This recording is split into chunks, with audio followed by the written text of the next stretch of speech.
I just wanted to start this video off by saying happy birthday, Smite. It's been an amazing 8 years. I've had a lot of fun playing this game. One thing that actually inspired me or motivated me to make this video is the other day in my chat, we were having a discussion about whether or not Elden Ring is the greatest video game of all time. Long story short, I don't think so. It's an amazing game. However, my chat asked me what my favorite video game of all time is, and I said Smite. So everybody in my chat proceeded to then laugh at me. Now, obviously, everybody probably has their own favorite video game of all time. I thought it might be a good idea, if I'm going to make this video, to start off with what I think makes Smite amazing. The focus around the third-person perspective. It's still one of the only MOBAs that offers this perspective. It's one of the only games, honestly, that allows you to pilot a character from this perspective. And the feel is still, it has a unique feel that's only really to Smite.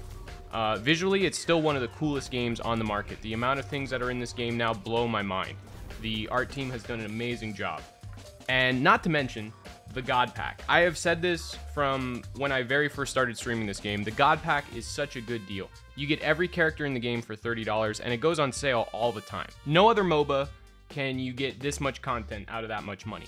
Not to mention, the cosmetics are relatively fair. Sure, there's the chest rolls, the loot boxes in this game, just like how there's in every other game. But I think as time has gone on, and I say this in my stream all the time, Smite has actually done pretty well in terms of having fair microtransactions. Sure, some skins are pretty expensive, but at the end of the day, I think that's what is this game's bread and butter. And what keeps people coming back is the amazing visuals and the art and all the cool skins that they keep adding to the game. I think with Season 9, a lot of the player base has a ton of mixed feelings. I think overall, most people are pretty dissatisfied with the changes that have come in Season 9. I don't want to get too much into it because this video, I want to focus on other things. What I personally think is the biggest problem with Smite. FineOK has a pretty good video where he goes over the meta and what he thinks, why he thinks the game feels so bland and dry, and I think he does a pretty good job. So if you're interested in hearing about that from a pro player's perspective, you should go check that out. Now, personally, what I think the worst part about Smite is, and what I would like to see improved for Season 10, is the servers, the server connectivity. Queues are dead for the West Coast. It's causing all sorts of low-quality matches, and overall, it makes a bad player experience. I see the threads on Reddit, so I know everybody else does, where West Coast queues, NA West queues are just dead, and when there is a match, it's probably poorly match-made because the players are probably all sorts of different levels, and it's just putting everybody in a match just so they can play the game. I think moving the servers to a better location would help alleviate many of the problems that players have in this game, right? So like your relics not going off, etc. Certain things like that also are affected by latency. And so that's why I think personally this is the biggest problem Smite has, because fixing this problem would eliminate so many other issues. This has also included like the servers just randomly going down at 10 o'clock every night, you know, ranked servers going into safe mode. Stuff like that. This is just my personal opinion, but I don't really think Smite can fundamentally change the way the game is played in the next 8 months to really draw back or advertise the game to new players for Season 10. This is one thing that has been synonymous with Smite forever, is the bad servers. When I used to live in Pennsylvania, I was pretty close to the servers in Virginia, and I got like 20-30 ping, and I didn't know how good I had it. It was like playing Smite, it was like butter. And I don't think you need ping that low to play Smite effectively. I kind of made a little infograph here. 30 to 50 is like butter. 50 to 90 is really the sweet spot, and I think Smite works well. This game's not a first-person shooter, so you don't notice the latency issues as much as other video games in Smite. What you do notice it in, like I said, is in the relics and other things like that. Abilities not going off as you're dying, things like that. And it does make a difference. As I mentioned before, I've been playing this game for 10 years. A game I've started to pick up recently, if you know me, is Tarkov.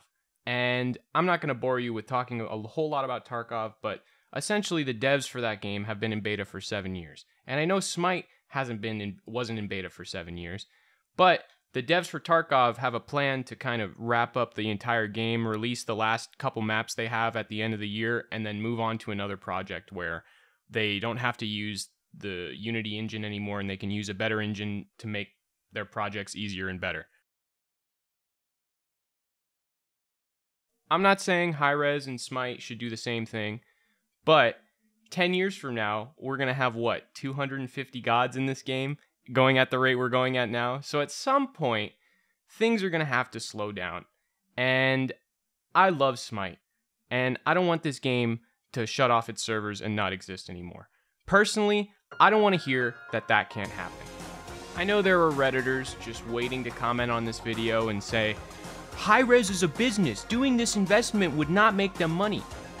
Or, stop asking, lol. You are right, and that is a good point. But also, a business cannot make any money if it does not have any customers. I genuinely do love Smite. I have so many good memories and made so many good friends playing this game. There could be so many different Smite-related things that could be made out of Hi-Rez. I don't know why there's such a focus on making independent new IPs. Hate that adventures are just a thing that's limited to Smite. I wish that Hi-Rez would already just make some sort of Smite MMO, right? MMOs nowadays, there's MMOs like Final Fantasy XIV that exist where like you're just teleporting around from hub to hub talking to quest givers. Smite, Hi-Rez could easily do the same thing. Imagine going to Olympus or I don't know. I'm not a big mythology guy. You know, you lore dorks could probably think of cool places that we could go to and visit and see these beautiful lands that, you know, clearly the Hi-Rez artists prove that they can make.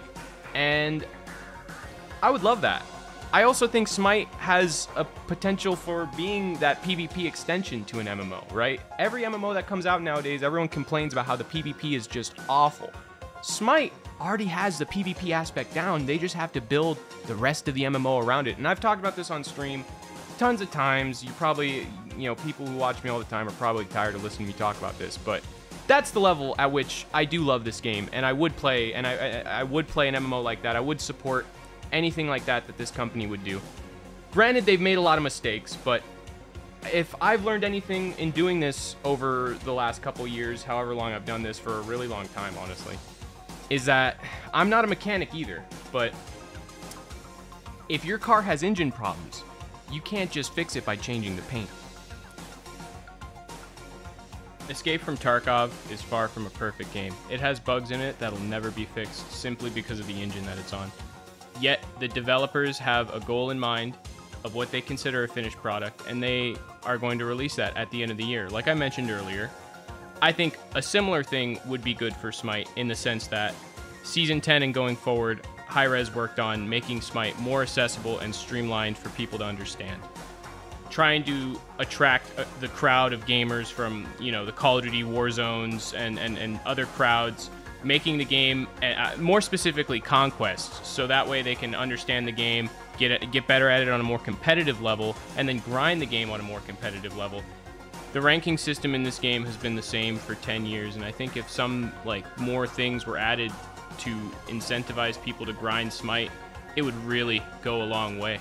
I like the video games they make, and I want them to be able to keep making them.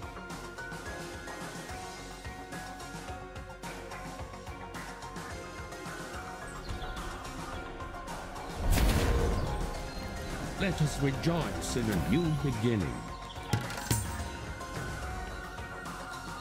I was there when it all began, and I will be here when it is all over.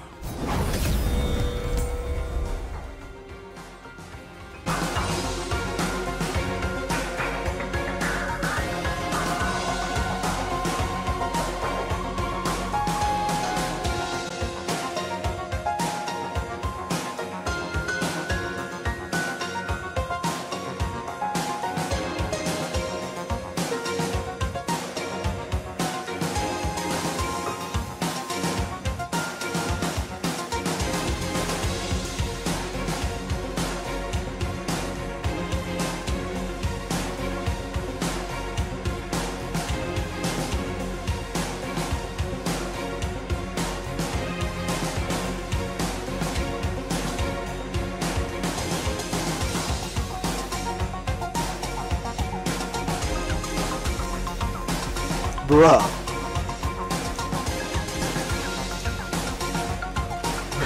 You're scared of this shit. You like look around behind you like, are they gone? Watch out for like axe or rap. Ooh, ooh, ooh. You can still fuck. Watch out for the rap though. Watch out for the rap, pal. Ooh. Ooh, ooh, ooh, ooh, ooh, ooh. I can ult him. I can ult him. I can I ult don't him. even care anymore, man. Oh, they can't win. I'm ulting.